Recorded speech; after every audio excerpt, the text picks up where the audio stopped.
Good morning. Good morning. We have a collaboration between Monday Morning Muse And Literary Spinster. here in Exeter, New Hampshire, on the cusp of a lot. For both of us. We've got Hanukkah, we've got Christmas, we've got New Year's, we've got Kwanzaa, we've got you moving to Texas. and me moving to somewhere in the heart of Boston within the next few months. For you, in the next few days, are you driving or flying? Driving, actually. Where are you stopping on the way? Visiting friends in upstate New York, Pennsylvania. I'm like, North Carolina. Are we loud enough? I think we are, but I'm going to move us a little closer just in case. Was that a good idea? Maybe not. Okay. Just all over. And then Wait, you might go to California? No. Oh, I thought you said California. Just all over. All over. Good. But North Carolina, No. we have family friends there, and then we'll just kind of do two 8-hour days to kind of get to Texas. That's so exciting. Yeah. What are you most looking forward to about being in Texas? I think it's funny because actually I was remembering the last time we did this. Well, not the last time, I can't remember. The second to last time. I was in my car videotaping myself, and we were talking about me moving to Massachusetts or New England. And that was an important transition. So it's just interesting now. This is a different transition to a different location. South. Yeah. It's a good time of year to go somewhere that, in theory, will be warmer at least some of the time. Yeah. Yeah. Agreed. Let me ask you, we talked about it a little bit on our walk from our cars to this beautiful coffee shop, D Square Java in Exeter. We love this place. Beautiful art, local art, magical space. The artist here, Barbara Bettyman, maybe? Skip Berrien, just worth noting. Faith. A couple It's artists. entitled Faith. This is entitled. That's special. It makes me want to start singing. Is it George Michael who did the Faith? I think I could be wrong about that. Anyway, so many shared experiences of faith, you and me. I just watched On the Road last night the book was written by Jack Kerouac. Yeah. And that was a really good movie. I haven't seen the film. I haven't read the book, so I want to read the book now, but the movie was really good too. It had some cute actors. Okay. It was made in 2012, so but I was only reminded because I was going through old Vogue magazines that I've collected for years from 2012, and it had one of the actors headline it, and it was On the Road. I was like, ooh. I love that. So. That's beautiful. And I'll be on the road soon, so it just felt like this Sagittarius energy of travel and adventure. Yeah. Just getting ready, and it feels like a timeline jump. Even waking up this morning with the mist everywhere, I was just this feels like a new reality. I agree. There's been for me such a shifting, and I've told a lot of people that starting Halloween of last year, I started crying every day. Coming up on Halloween, my body knew a lot of things were going to change. I couldn't yet cognitively grapple with everything that would want to change. And I know that a lot of people don't understand that. And they don't have to. I know. And as someone who is an archivist, maybe, of my own reality, at a very fundamental level. I love that I'm reading things I wrote at age 4, 5, 6, 8, 12, my whole life long, because I'm unpacking, repacking, restacking.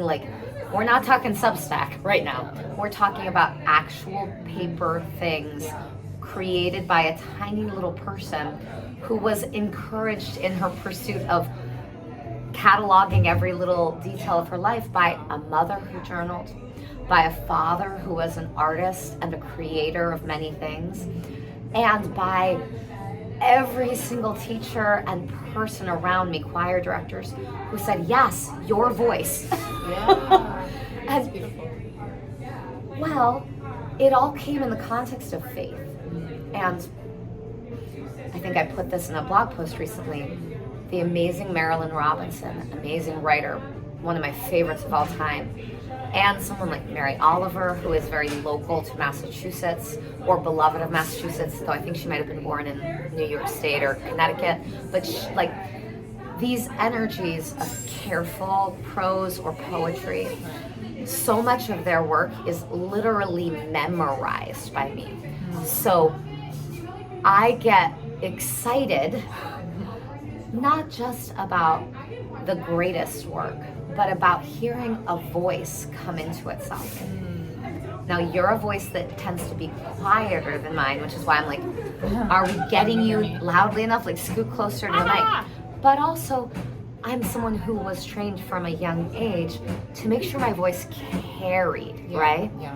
I'm curious for you, as one of the most exquisite and careful historians and poetic spirits and women of faith that I know, what have you learned about your voice and your calling in the past few years? Wow, those are some big questions. But I love them because you're not like the average person who will ask just, what do you do? Or what are you doing? Or like, what have you done?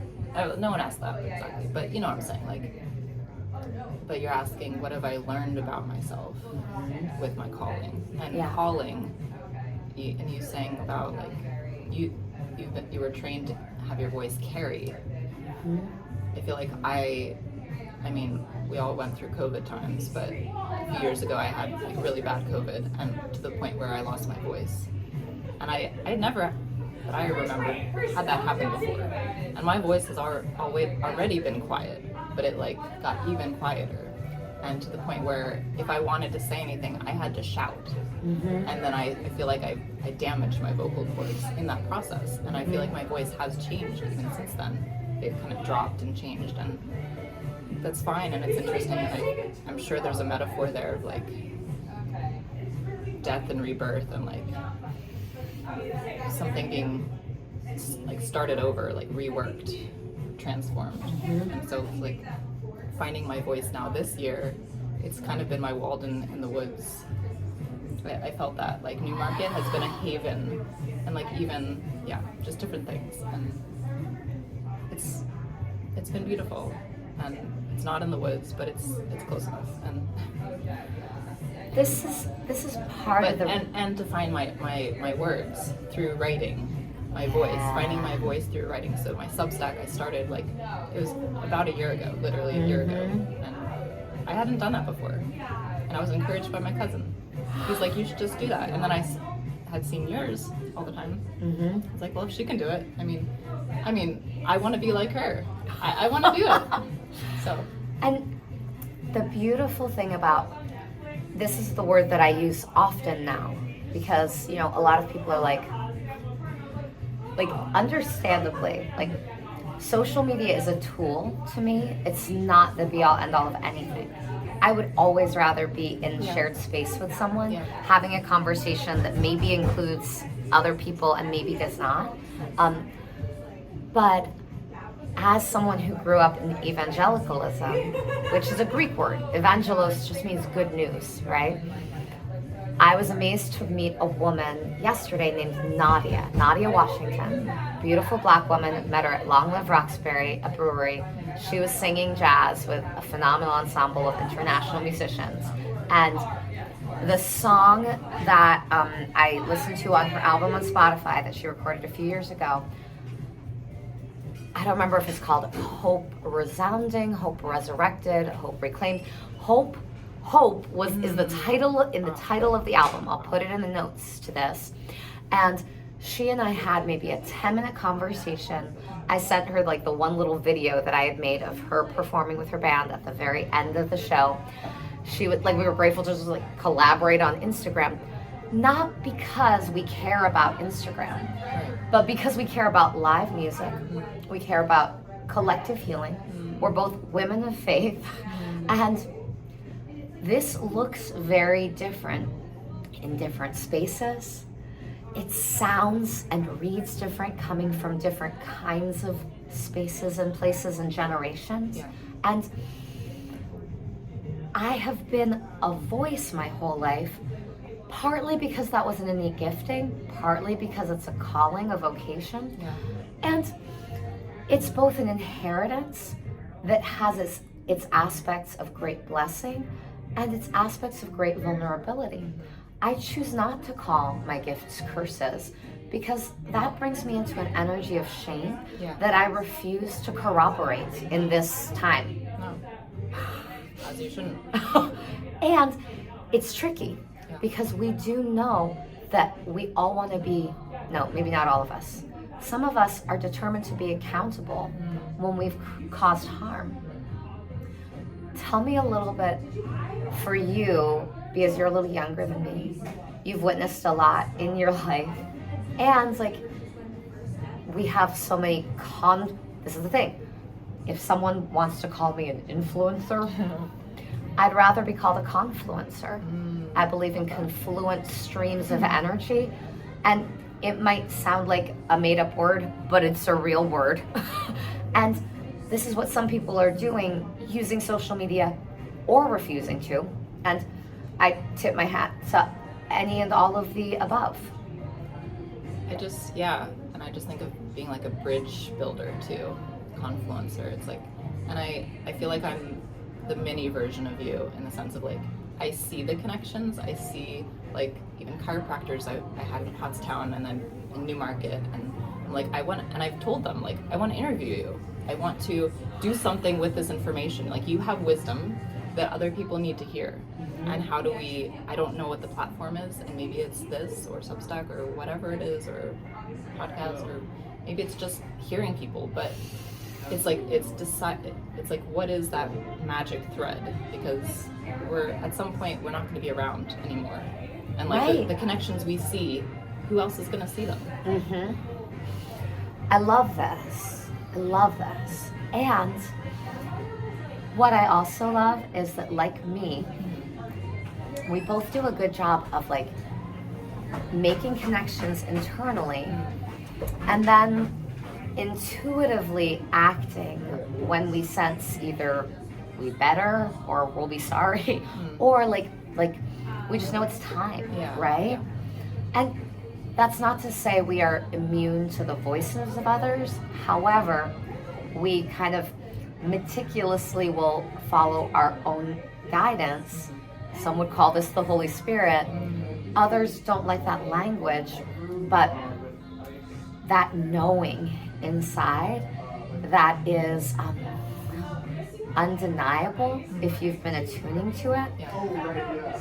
We're going to follow it even if it's confusing to other people, right? Yeah.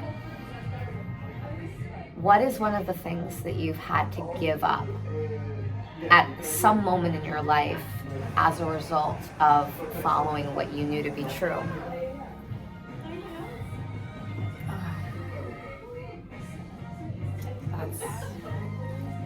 Wow. I almost want you to say the question one more time. Yeah, no, I'm happy to. So, and if there's something else you wanted to say before I ask. I love your questions. Okay. Something I had to give up. As a result of like following intuitively what you knew. I mean, I think even leaving Pennsylvania was like my friends didn't get it. Things didn't, like, I had a house, like logically I could have stayed and like suppressed things, but like there was a voice or something calling in me to New England, and I just intuitively knew that, and like I see why. I mean, I think it's like a ribbon where it goes into the mist, and like we don't see where it's gonna end, but we have to keep following it. And so it's like we're like, I don't know, this is where I'm going, or now I'm going to Texas, like wherever, or Boston, or like, yes, I see it, I have to follow it. Yes, I think this episode gets titled "Ribbon in the Mist." Love it. I mean, it's reminiscent of Anne Lamott, where her father, you know, and also other writers writing about, like, you know, you just follow the headlights in front of you if it's a dark and stormy. Yeah.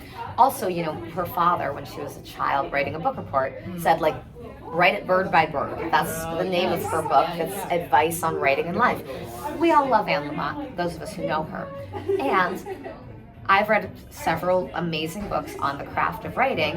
Hers is one of like 12 that I love and tell other people to read, or like give away my copy for the 5th time. Yeah. An evocative image, like a ribbon in the mist, so beautiful. I'm picturing it's a red ribbon too. I love that. Like I was thinking a yellow brick road, but no, it's a ribbon. It's a red ribbon. And that's good not only for Christmas, but for like bloodline.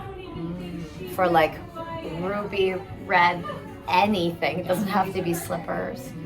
But there's an energy of that red color that has lots of meaning to it, right? And you're headed down to Texas, which has a little more like red state energy. But like, what I know about Texas is that, you know, we've got Brene Brown in Texas. We've got Nicole Nordeman, my soul sister, who sings the most amazing songs. Please, like, we'll figure out where she's going to church based on her Instagram. She like the people who do something beautifully don't need to become the most famous people. Like Nicole Nordeman could have been Sarah Bareilles, could have been the next Joni Mitchell. She is exactly who she is, and every time I hear her come out with something new, which is rarely now, I'm like, this is perfect. You created something perfect. And when someone does that, it might make us feel like, why would I bother? Well, that's stupid. Right. She bothered. All of us must bother. As Dave Eggers, one of the most legendary writers of all time, wrote in his book, A Heartbreaking Work of Staggering Genius, and I'm paraphrasing here, if you're here and you're not going to share something of yourself with us, why are you wasting our time and air? Get off the planet already.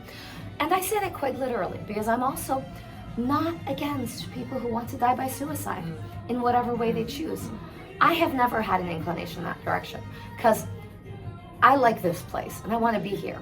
But if Elon or other fancy schmancies want to fly to Mars, good riddance. No offense. Like, please leave. The rest of us like our planet just the way it is. Thank you for co-opting the technology of many people who came before you, Elon. And you're never going to watch this. Like, we don't care about the people who want to be the fanciest in the world. Some of us actually like the ribbon in the mist. And we'll buy our fuel-efficient car, and then we'll go stay a while in a place, right? So I want to ask you a question or two. Please do. What has, I mean, you've been through so much change, and like, how do you view yourself at this time versus how you saw yourself maybe a year ago? What's weird is that yet again, I'm on the unstable, shaky ground of knowing who I am and having a return to my calling, which is to be a healer, a feeler, sometimes a heart stealer, but always generously so. And after you and I hang up on this video, I'll sing for you the new song that I wrote while in Manhattan this summer, that is like the missing song from the musical that you were at the staged reading of back in May. And like, I could sing it here, but I won't. I'll make like a little recording of it, right? Because sometimes we want to sing something beautifully and just so, and we're still working on it. And there's like a line that I want your input on, like which version of this line should it be, right? Those of us who care in the grand scheme aren't in it for a quick buck, aren't in it because we want to be fancy and fabulous. And we might like upvote certain artists and musicians and like reference certain things, but it's not because we feel the need to make bazillions of dollars doing a thing. As one wonderful writer said, and I'm going to forget who the quote is by, maybe we can Google it later or not. Someone can Google it from watching the video if they want. Like, I don't care if I have soup tonight, McDonald's this morning, as long as I eat and don't freeze to death, and I get to be true to not only who I internally know myself to be, but to the one step at a time calling on my life that I sense in the presence of someone like you, in the presence of so many ancestors, with the voices of everyone I love ringing in my ear and meticulously transcribed in journals that they don't even know I kept. Like, if I say something that offends, I have already apologized. So at a certain point, being in my mid-40s, on the cusp of 45, it's a funny thing. People will say, and forgive my language, I've run out of fucks to give. I haven't. I was brought up in poverty. I was brought up with hope in my eyes. I wake up every morning, even if I've barely slept the night before, eager to be of service. And that's part of the gifting of who I am on the planet. So if I know inside of myself it's time for a change, you better believe I'm going to do that change as lovingly as I know how. And if you hear in my voice a timbre of anger, or if you hear it cracking in a way that confuses you, it's not that I am attempting to damage you, but you are not my people right now. And that's all I know for sure. And it's not to say that healing isn't always possible on the other side of a shifting, but I've had to say to a lot of people this year, please don't poetically uninvite me from your life again. Like, don't say a thing or do a thing. I've literally gone through hell this year, and I've been tortured physically. And if you don't understand that, or if you have judgment on me based on something you saw on social media, please unfollow me, but I'm not done giving an F about you, your people, our world, and collective healing. So I don't have to be answerable to every person on the planet. And that is both something I've known my whole life long and something that I have to learn and relearn and relearn, and I'm willing to do so. And I see you as so brave and courageous to do that, because I think I would love to be more like that. And I think I don't want to stick out my neck, and maybe many people don't, in different ways, to like speak their truth or to live their calling, if it differs from what their family or what society says they should do. When I talk to anyone quietly in a coffee shop about these themes, I'm very careful to name that these are things we all experience, and some of us do it in a big vocal way, and some of us do it in quiet, gentle ways that our family never needs to know about. Yeah, it's just different. It's like different animals too. Like there's penguins and there's lions. Yeah, I want to make sure the top of your head is in the end of this video. I'm like scrunching down. Like, I get to work out at an amazing gym now. One more rep. Michelle, Jose, Alan, Val, all of my friends there. So many amazing people. It's in Roxbury, one of the most magical places on the planet, in my not so humble opinion. If you spend time in Roxbury, and I'll bring you there eventually, when you come back to visit, you feel in your body you're on holy ground over and over again. Like the freedom songs sung in squares, the careful notation of the Philippines Day of Independence, all these historically Black legends, including the immortal Whitney Houston, who spent much of their lives in this magical space. this is not about fame and fortune. This is actually about exploitation as much as it is about beauty and what wanted to come forth out of, like, this is where the governor of Massachusetts originally lived. Like, these are only things that I've learned in the past year from, like, There's hanging so out much there. history, though. Like, I think. Everywhere we go, we are walking on holy ground. Yes. Yes. Not everyone is brave enough to take their shoes and socks off because of pesticides or dog poop. But some of us, who grew up in Hawaii, like, we'll do it in whatever way we can safely, and then, wash our feet later if we get nervous. But in Texas, what is one place that you're knowing you will find some holy ground?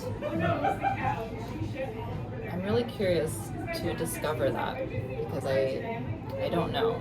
I think there's a lot of, there's negative history everywhere, but there's things related to slavery or Indian massacres, and that's the history, versus maybe in New England it's like there's also like kind of patriotism or like revolution kind of vibe. Right. And so it's just different. And how do I not feel like I'm part of the oppressors? Or, I don't know.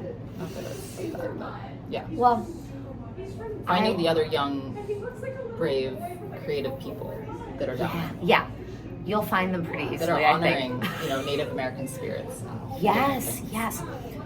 I love this, and I love your articulation of this, because when I read your blog and like things that you've found about factory workers in New England, you're going to go and find some of these same stories, and you'll be listening out for the voices of the young and the ancestors, and you'll probably like have a lot more information to impart, right? More history.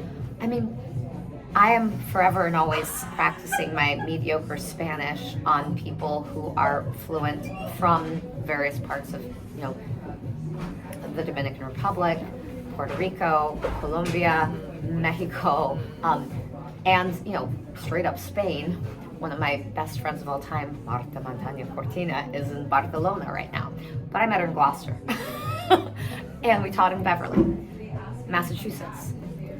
One of the wonderful things about being a teacher is you end up getting kind of okay at foreign languages if you're the musician, because you're singing in multiple languages, but you're also getting your pronunciation checked by the foreign language teachers in the building, which is nice. And, that particular friend is one of bazillions of people. Marta is amazing. And I know quite a few other people who are fluent and who are wonderful teachers.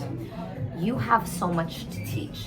In what way do you anticipate, maybe, is it mostly for your blog, or do you think you'll get involved in a community space and you're not sure yet?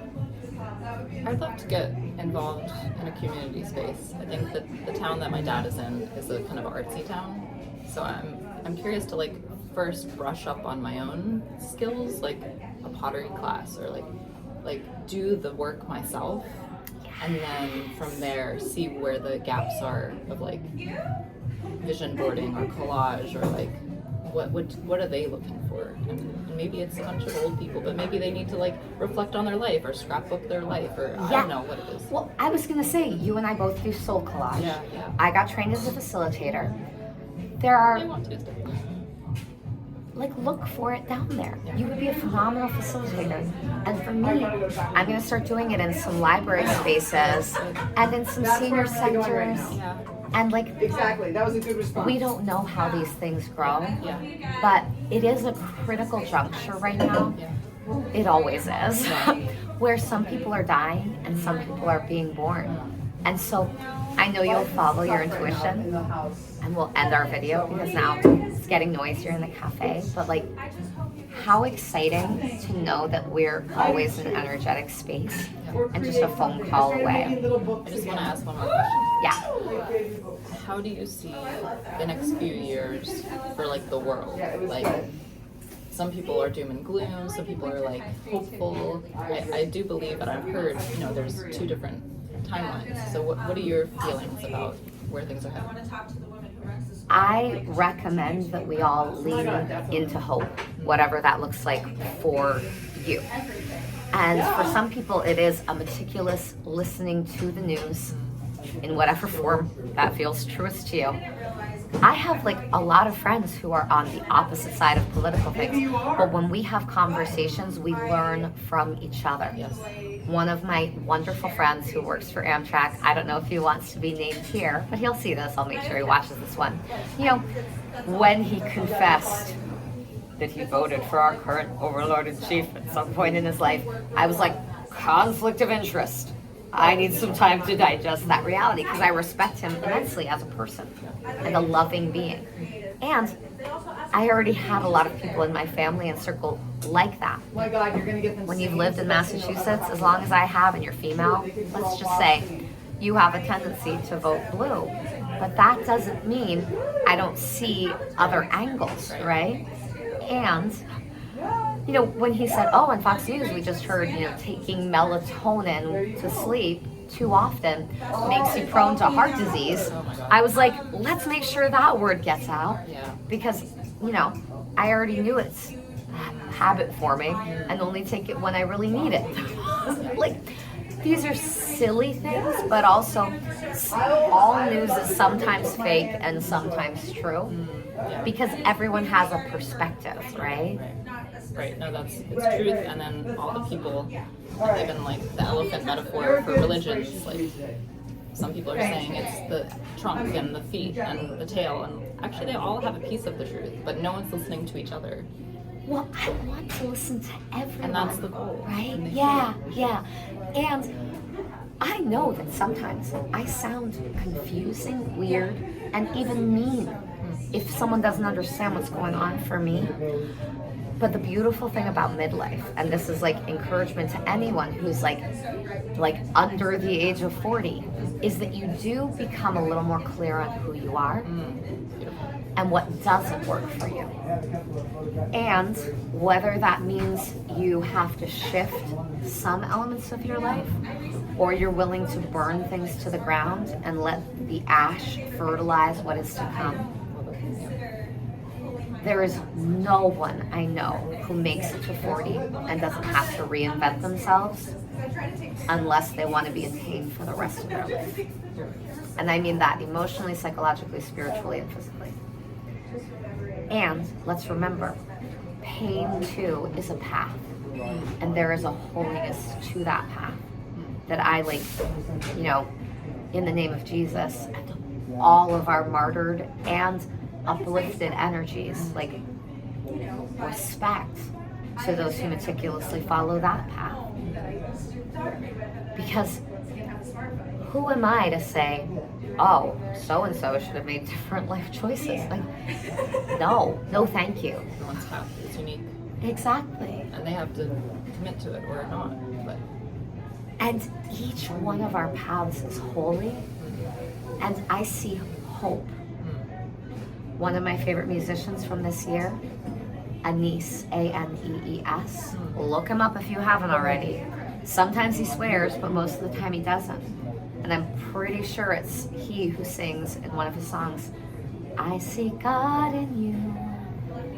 And I could name 1,000 other musicians that I fell in love with in the past few years, but his is one voice that I want to name as someone who carefully is doing his work while also making beauty in a way that crosses the line from sexy, fun, playful, adult music to perfect for children to listen to understand something they'll need to understand later on.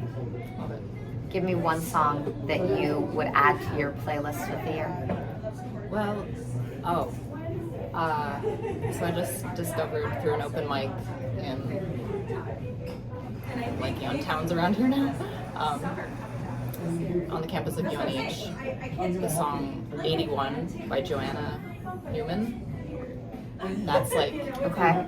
it gives me chills. It's about Okay. the Garden of Eden, but she throws a garden party. Okay. And it's just like, it's delightful. 81.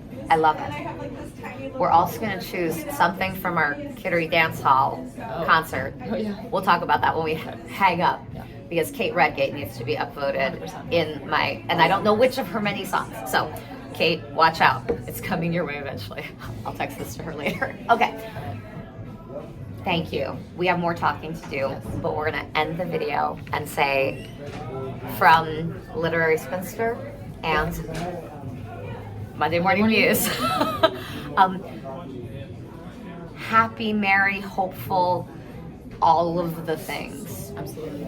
May your transition go gently and with hope, whatever that looks like. And yours too. Thank you. Yeah.